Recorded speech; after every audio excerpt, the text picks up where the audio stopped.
The Velari patrol ship Starweaver glided through the darkness of space, its crystalline hull refracting starlight in mesmerizing patterns. Commander Zena Valthor stood on the bridge, her iridescent scales shifting colors as she studied the unusual vessel that had just entered their territory. The ship was unlike anything in the Velari database, a boxy, utilitarian design that seemed almost primitive compared to the elegant vessels of the established spacefaring races. Unknown vessel, Zena transmitted, following standard first contact protocols. This is Commander Valthor of the Velari Confederation. You have entered protected space. Please identify yourself. The response came in perfect galactic standard, surprising her. Velari vessel, this is Captain Sarah Chen of the Earth merchant vessel Steel Dragon. We're conducting peaceful trade operations and request passage through your territory. Zena's secondary breathing gills fluttered in amusement. The vessel's design matched its primitive name, all hard angles and exposed structural elements. Her ship's sensors indicated minimal energy signatures and no apparent weapon systems. These humans, as they called themselves, were clearly new to interstellar travel. Transmit your cargo manifest and prepare for standard inspection, Zena ordered, following procedure. The response was not what she expected. With respect, Commander, Captain Chen replied, her voice carrying an odd note of amusement. We'll have to decline the inspection. Our cargo is protected under Article 17 of the Human Trade Federation Charter. Zena's scales shifted to a deep blue of annoyance. Your local laws have no bearing in Velari space. You will comply with inspection, or we will be forced to take action. The human vessel made no attempt to flee. If anything, it seemed to settle more firmly into position, like a stone anchored in a stream. Commander Valthor, Chen's voice remained pleasantly professional. I strongly advise against hostile action. The Steel Dragon is a registered merchant vessel, but like all human ships, we maintain certain defensive capabilities. Zena signaled her weapons officer to power up the containment fields. These humans needed a lesson in galactic politics. Your vessel shows no weapon signatures. Do not force us to demonstrate the technological gap between our civilizations. About those signatures, Chen replied, you might want to scan again. The sensor officer's cry of alarm coincided with multiple new energy signatures blossoming across the human vessel's hull. Panels that had appeared to be simple cargo plates rotated to reveal sophisticated weapon ports. The ship's energy output quadrupled in seconds. Standard human merchant vessel design, Chen explained casually. Everything's modular. Those cargo panels you were scanning, they're actually composite armor over our primary weapon systems. The primitive structural elements, quantum-linked point defense grid, we find it's best to be prepared. Zena's scales had shifted to the white of shock. The vessel's true capabilities were far beyond what any merchant ship should possess. This is an act of military aggression. Not at all, Chen interrupted. This is standard human defensive policy. Every human vessel, from the smallest mining ship to the largest passenger liner, is built with full military-grade defensive capabilities.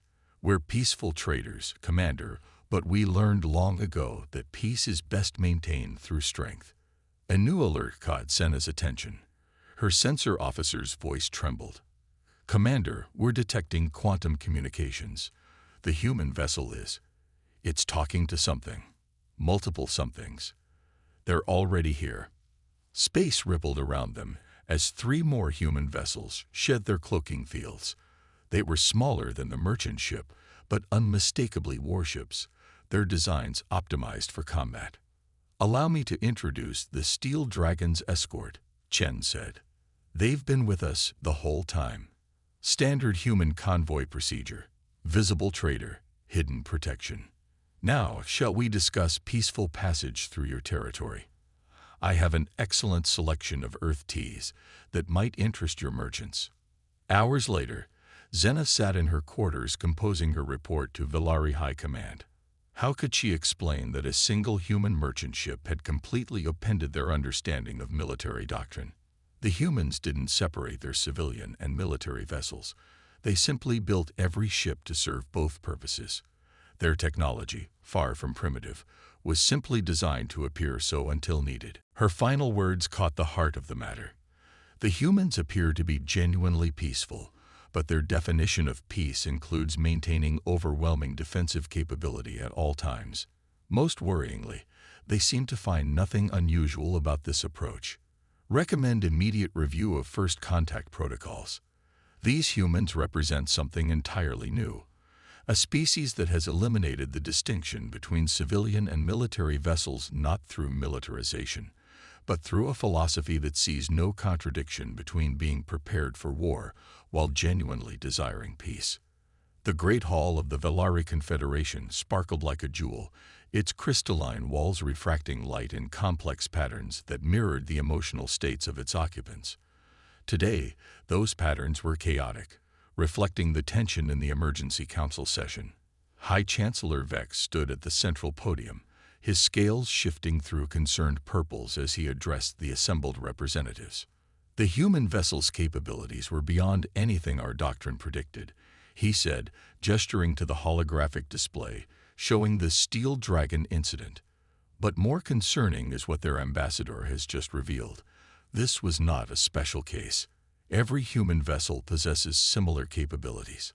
Ambassador Maria Santos stood calmly at the speaker's platform, her dark suit a stark contrast to the iridescent robes of the Velari Council members. Her presence was both diplomatic and somehow martial. Like her species' ships, she managed to project peace and strength simultaneously. "Let me be clear," Santos said, her voice carrying easily through the chamber. "The Steel Dragon followed standard human protocols. We believe in transparency, which is why Captain Chen warned your patrol before taking any action. But yes, all human vessels maintain comprehensive defensive capabilities." "You claim to be peaceful," Councillor Wren interjected, his scales flashing aggressive reds, "yet you arm merchant ships with military-grade weapons. How can we trust a species that treats every vessel as a warship?" Santos smiled, but her eyes remained serious. "Councillor, you're making a common mistake, assuming that military capability equals military intent. Let me share a story from Earth's history." The holographic display shifted to show an ancient Earth sailing vessel. Centuries ago, merchant ships sailing Earth's oceans faced constant threats from pirates. Some nations insisted on keeping merchant vessels defenseless, arguing that arming them would escalate violence. Those ships were easy prey. Other nations armed their merchants, and an interesting thing happened. Pirates began avoiding them. The armed merchants rarely had to fight because their visible strength deterred aggression. "But space isn't your primitive oceans," another counselor protested. "We have laws, civilized protocols, which we respect and follow." Santos interrupted smoothly. "But we also understand that laws are only as strong as the capability to enforce them. The Steel Dragon didn't attack your patrol. It demonstrated capability to prevent conflict. This is the core of human philosophy, peace through preparedness." High Chancellor Vex raised a hand for silence as the council chamber erupted in argument. "Ambassador, your ship's capabilities exceed our military vessels. How can we be certain this isn't preparation for expansion?" "Chancellor, if humanity wanted expansion through force, we wouldn't be having this conversation. We've had cloaked vessels in this sector for months, mapping and observing. We chose to reveal ourselves through open trade because we genuinely desire peaceful relations." The chamber grew deadly quiet. Santos continued, "Yes, that's right. We could have struck without warning, but instead, we're here, openly discussing our capabilities and intentions. We believe real peace comes from strength matched with restraint." A junior counselor's scales shifted to thoughtful blue. "These hidden vessels, they're protective escorts for your merchants." Among other things, Santos nodded. "Think of them as insurance against misunderstandings. They ensure our merchants can focus on trade without fear of harassment." "And now that we know about them," Vex asked, "now you understand us better." Santos smiled. "Humanity has a saying. Trust, but verify. We trust in peaceful relations but verify through preparation. Our hidden fleet isn't meant to threaten. It's meant to prevent threats from becoming conflicts. As the session continued, Vex noticed something peculiar. The human ambassador's revelations, while shocking, had an odd effect on the council. The initial fear was giving way to reluctant admiration. The humans weren't trying to hide their strength anymore. They were explaining it, making it a foundation for honest diplomacy. Later, in his private chambers, Vex recorded his thoughts. The humans challenge our most basic assumptions. They've achieved something remarkable. A society where readiness for war actually serves to maintain peace. Their merchant ships carry weapons not to fight, but to avoid fighting. Their hidden fleets exist not to strike, but to prevent others from striking first. Most remarkably, they see no contradiction in this approach. To them, being prepared for war while genuinely pursuing peace is simply common sense. He paused, his scales shifting to decisive gold. Perhaps it's time we learned from them. After all, their philosophy has an undeniable logic. The best way to prevent a fight is to make starting one seem monumentally unwise. The human colony New Haven appeared deceptively vulnerable as the raider fleet approached. Nestled on a resource-rich moon orbiting a gas giant, its modest collection of habitation domes and mining facilities looked like easy prey to Warlord Kraz of the Outer Rim marauders. His fleet of 30 ships had overwhelmed similar colonies before, and this one seemed even less protected than most. No orbital defenses, his tactical officer reported with a growl of satisfaction. Minimal energy signatures. Ground-based shields are primitive. These humans are foolish, settling so far from their core worlds with such weak protection. Kraz studied the sensor readings himself. The colony was 3 weeks from the nearest major human military base, plenty of time to strip it bare and disappear.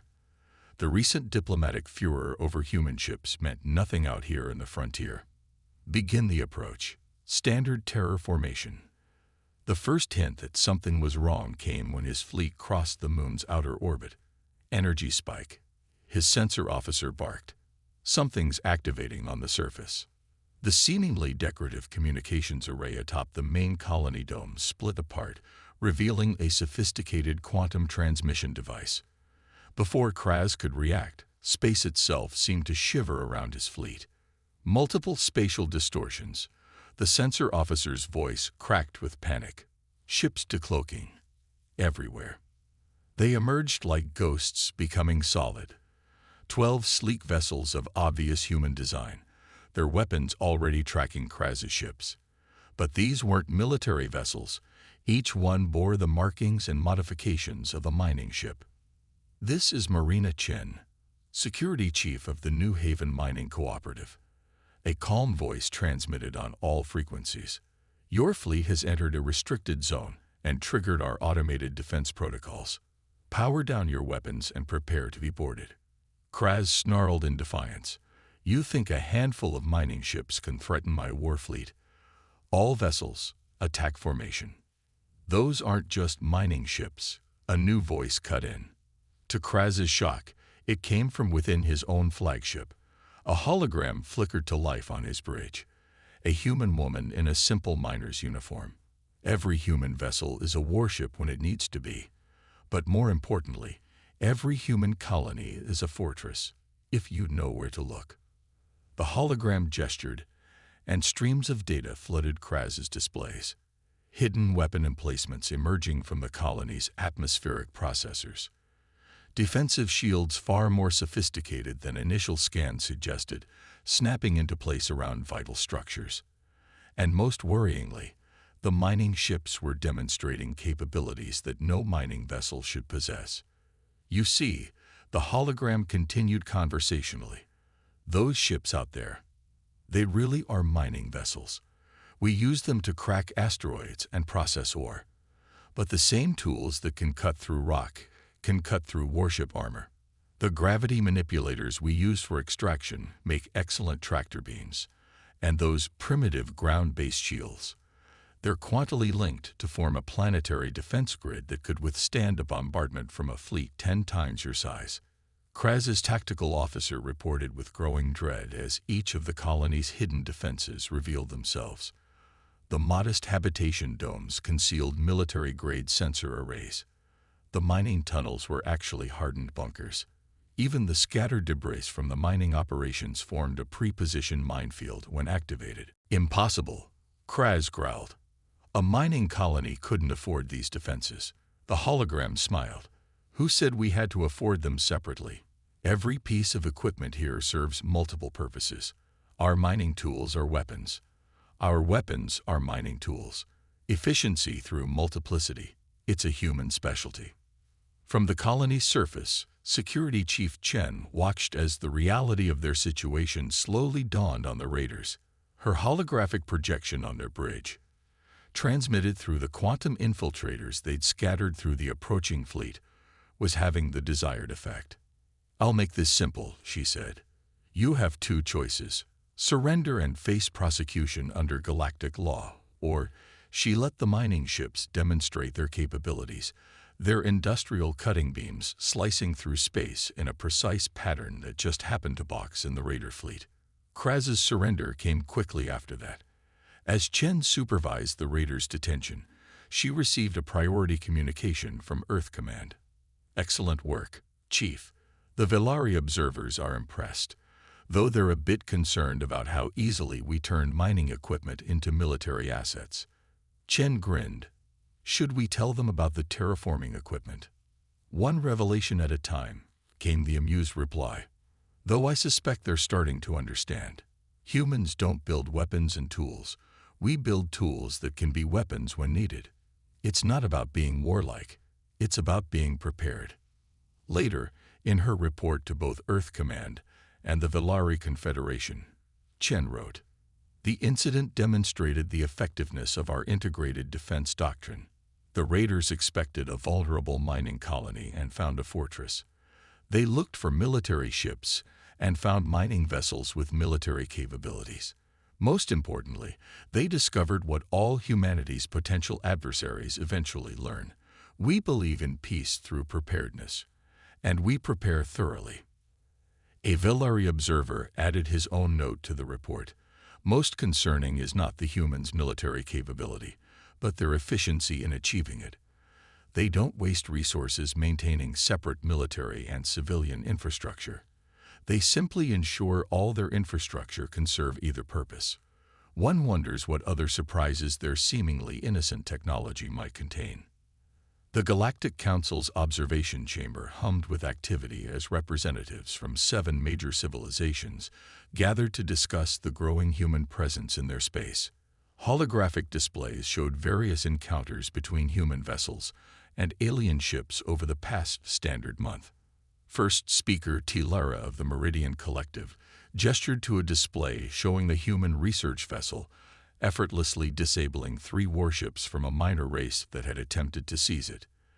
"They're not even trying to hide their capabilities anymore," she noted, her crystalline form pulsing with concerned colors.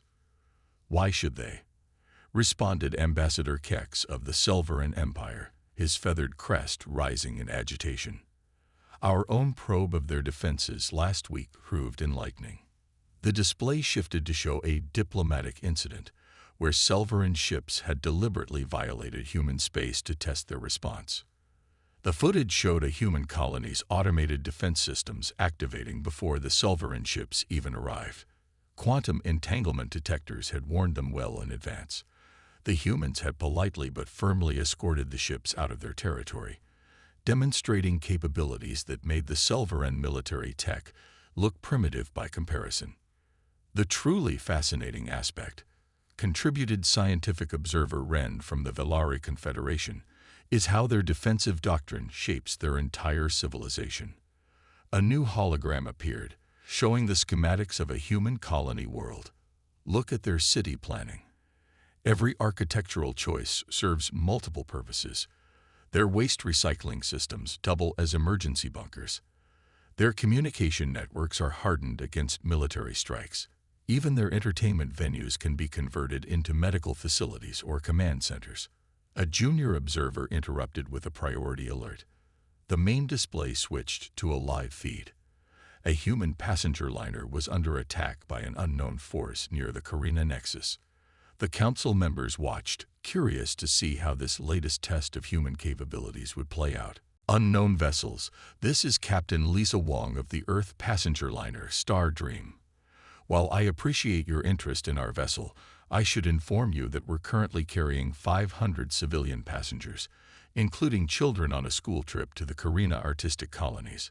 This classifies us as a Category 1 protected transport under human space law. The attackers, clearly unfamiliar with human classifications, pressed their attack. The passenger liner's response was impressive in its thoroughness. The elegant observation deck retracted, revealing military-grade point defense systems. The decorative hull plating reconfigured into layered combat armor. Most surprisingly, several dozen small craft emerged from concealed bays, not lifeboats, but combat drones. "We do try to warn people," Captain Wong transmitted as her ship's defensive systems efficiently disabled the attackers. All eyes turned to her. Chen gestured at the display. "Look at their attack pattern. They're targeting military installations first, then moving on to civilian targets. They expect these to be separate things." A slight smile crossed her face. "They've never encountered humanity's approach to infrastructure." "What are you suggesting?" Tilara asked. "The Council mocked our habit of building dual-purpose technology. Now let's see how these invaders handle it. We've had hidden defensive networks throughout Council space for months. Standard human procedure when entering new territory. With your permission, we can activate them." The Council's authorization was immediate. Chen sent the activation signal, and across Council space, seemingly innocent human infrastructure came alive. Communication satellites revealed military-grade weapon systems. Trading posts transformed into defense platforms. Even the quantum observation posts scattered throughout space turned out to have combat capabilities. But it was the human merchant fleet that proved most decisive. Hundreds of human vessels, officially registered as cargo ships, passenger liners, and mining vessels, shed their peaceful facade. The invaders found themselves caught in a web of armed resistance from ships they'd dismissed as non-threats. "This is Captain Sarah Wong of the Earth Merchant Fleet." A broadcast went out on all frequencies. "To all Council vessels, we're transmitting specifications for shield modifications that will protect against the enemy weapons. To the hostile fleet, we suggest you reconsider your actions. You're not facing divided civilian and military targets. You're facing humanity's unified defense doctrine." The battle that followed was unlike anything the Council had ever witnessed. Human cargo ships used their massive holds to launch swarms of combat drones. Passenger liners turned out to have sophisticated electronic warfare suites. Mining vessels demonstrated why tools designed to crack asteroids were equally effective against warships. Most surprisingly, the humans showed remarkable coordination with Council forces, seamlessly integrating their hidden capabilities with conventional military assets. Their quantum communication network, disguised as a commercial system, allowed for unprecedented tactical coordination. The invading fleet, faced with resistance from what they'd considered non-military targets, began to falter. Their doctrine, based on separating civilian and military targets, proved inadequate against humanity's integrated approach. Within days, they were in full retreat. In the aftermath, the Council chamber was subdued. "We owe humanity an apology," First Speaker Tilara admitted. "What we saw as paranoid militarization was actually sophisticated preparation." More than that, Kex added, their approach saved lives. Because every human facility could defend itself, the invaders couldn't easily identify priority targets. It spread their forces thin and reduced civilian casualties. Ambassador Chen stood before the Council one final time. "This is why we build the way we do. Not because we love war, but because we understand peace requires readiness. Every human ship, station, and colony is designed to switch from peaceful to defensive operations instantly because we believe that visible strength deters conflict. She gestured to the tactical displays showing the retreating enemy fleet. Today proved our philosophy. The invaders expected to find civilian targets vulnerable without military protection. Instead, they found that in human space, and now in Council space, there's no such thing as an undefended target. The Council's final report on the incident contained a remarkable admission. The human approach to civilization, which we once viewed with suspicion, has proven its worth. Their philosophy of integrated capability, that everything they build should serve both peaceful and defensive purposes, represents not militarization, but a unique path to preserving peace through universal preparedness. We would be wise to learn from their example. In Earth's archives, the incident became known as the Doctrine War, not because of the fighting, but because it proved that humanity's unique approach to civilization wasn't just different, it was better. Peace through preparedness wasn't just a slogan. It was a fundamental truth that humanity had learned through hard experience and was now teaching to the galaxy.